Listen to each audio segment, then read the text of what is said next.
कल रात एक ऐसा वाकया हुआ जिसने जिंदगी के कई पहलुओं को छू लिया। करीब शाम के 7 बजे होंगे। मोबाइल की घंटी बजी। फोन उठाया तो उधर से रोने की आवाज। मैंने चुप कराया और पूछा कि भाभी क्या हुआ। उधर से आवाज आई, आप कहाँ हैं और कितनी देर में आ सकते हैं। मैंने कहा, आप परेशानी बताएं और भाई साहब कहाँ हैं, माँ जी कहाँ हैं, आखिर हुआ क्या है। लेकिन उधर से सिर्फ एक ही रट के आप फौरन आ जाइए। मैं उन्हें मुतमईन करते हुए कहा कि 1 घंटा लगेगा। जैसे तैसे घबराहट में पहुंचा, देखा कि भाई साहब सामने बैठे हैं, भाभी जी रोना चीखना कर रही हैं, 12 साल का बेटा भी परेशान है और 9 साल की बेटी भी कुछ कह नहीं पा रही। मैंने भाई साहब से पूछा कि क्या बात है। भाई साहब कुछ जवाब नहीं दे रहे थे। फिर भाभी जी ने कहा, ये देखिए तलाक के कागजात कोर्ट से तैयार करा कर लाए हैं, मुझे तलाक देना चाहते हैं। मैंने पूछा, ये कैसे हो सकता है, इतनी अच्छी फैमिली है, 2 बच्चे हैं, सब कुछ सेटल्ड है।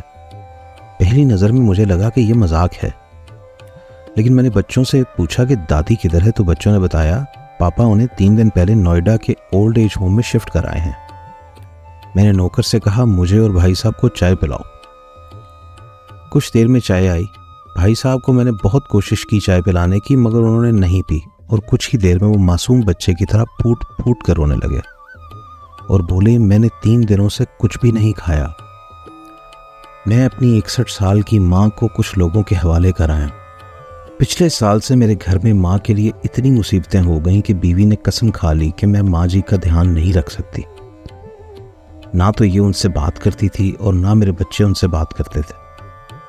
रोज मेरे कोर्ट से आने के बाद माँ बहुत रोती। नौकर तक भी उनसे खराब तरह से पेश आते थे और अपनी मनमानी करते थे।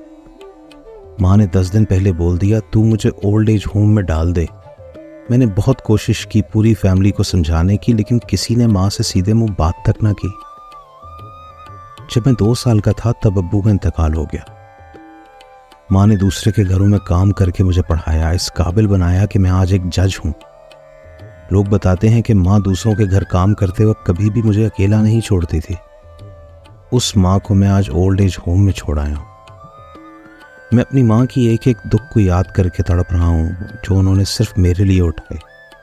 मुझे आज भी याद है, जब मैं मैट्रिक के इम्तिहान देने वाला था, माँ मेरे साथ रात रात भर बैठी रहती थी। एक बार जब मैं स्कूल से घर आया तो माँ को बहुत ज़बरदस्त बुखार था, पूरा जिस्म तप रहा था।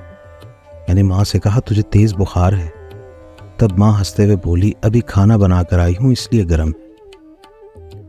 लोगों से उधार मांगकर मुझे यूनिवर्सिटी से LLB तक पढ़ाया।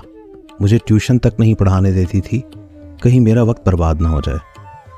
कहते कहते और ज़्यादा ज़ोर से रोने लगे और कहने लगे, जब ऐसी माँ के हम नहीं हो सके तो अपनी बीवी और बच्चों के क्या होंगे।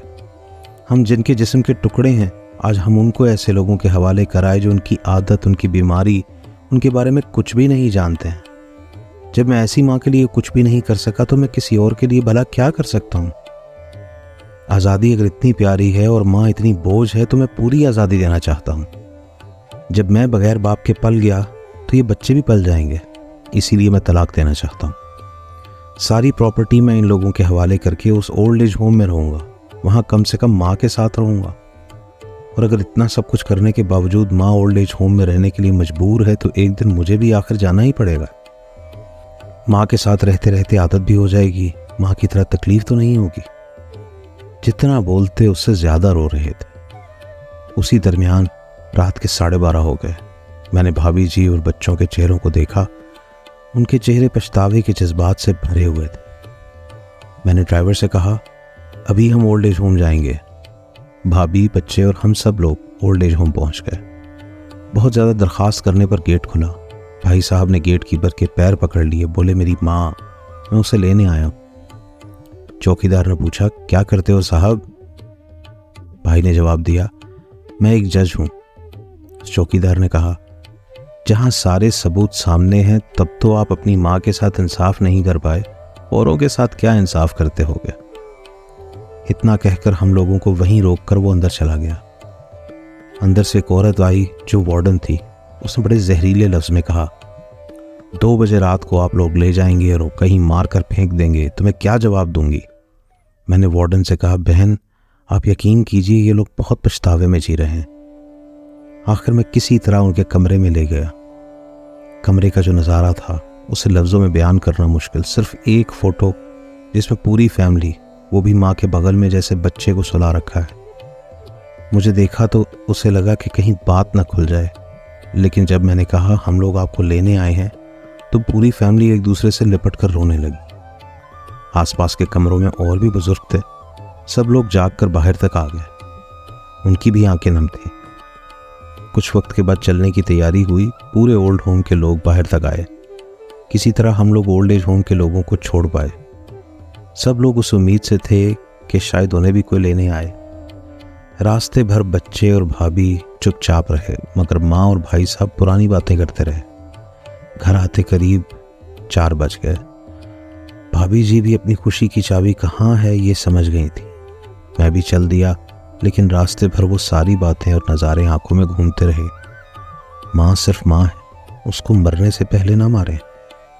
माँ हमारी ताकत है, उसे कमज़ोर ना होने दें। अगर वो कमज़ोर हो गई तो सकाफत की रीढ़ कमज़ोर हो जाएगी, और बिना रीढ़ का माशरा कैसा होता है ये किससे छुपा हुआ नहीं है। अगर आपके आसपास या रिश्तेदार में कोई इस तरह का मसला हो तो उनको ये ज़रूर समझाएं, कुछ भी करें लेकिन हमें जन्म देने वाली माँ को बेघर बेसहारा ना करें। अगर माँ की आंख से आंसू गिर गए तो ये कर्ज कई सदियों तक रहेगा। यकीन माने सब होगा तुम्हारे पास, लेकिन सुकून नहीं होगा। सुकून सिर्फ माँ के आंचल में होता है। इस आंचल को बिखरने मत देना।